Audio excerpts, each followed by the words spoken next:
Joseph was a typical 5-year-old boy, healthy in every way, fun-loving, affectionate, really a joy to be around. He was in kindergarten at the time, and we got a call from the school that he had thrown up on the school bus. He developed a fever, and then he became really lethargic, and that was really the concerning thing for us. We called the pediatrician, and they told us to take him to the local urgent care. At the urgent care, they found his blood oxygen level was really low, so they immediately said he's got to go to the local children's hospital. A couple days into his hospital stay, they found out that his culture was growing influenza, so then started treating him for the influenza.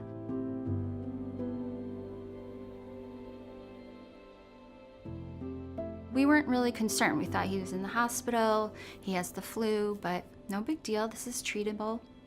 Fast forward to the 9th day that we were in the hospital, I was leaning over his bed talking to him, and suddenly he coded.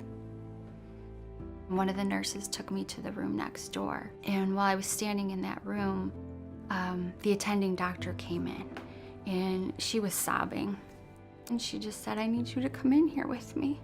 And she took me by the hand, so my husband and I walked in, and Joseph was laying there, and they were working on him, giving him chest compressions, and I held his hand and I talked to him, and the doctor stopped and just turned to me and said, "I'm so sorry." Afterwards, we were in the room holding Joseph. We knew one of the hardest things that we were going to have to do besides that moment of losing Joseph was to leave the hospital, leave our child that we thought would be coming home with us, and go home and tell our 7-year-old daughter that her little brother wasn't coming home. That was really hard.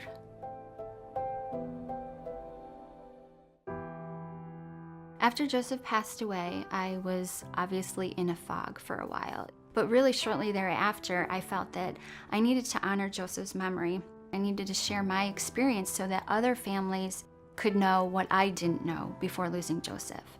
And that was just how serious and deadly the flu could be. When Joseph was in the hospital, I knew enough about the flu that I knew you should be vaccinated. Did I think the flu killed healthy children and adults? Absolutely not.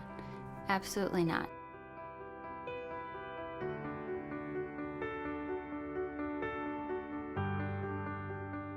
When people hear Joseph's name, I want them to remember that joyful, happy little boy. But I also want them to think of his mom, who is now a warrior against flu. And I will not stop.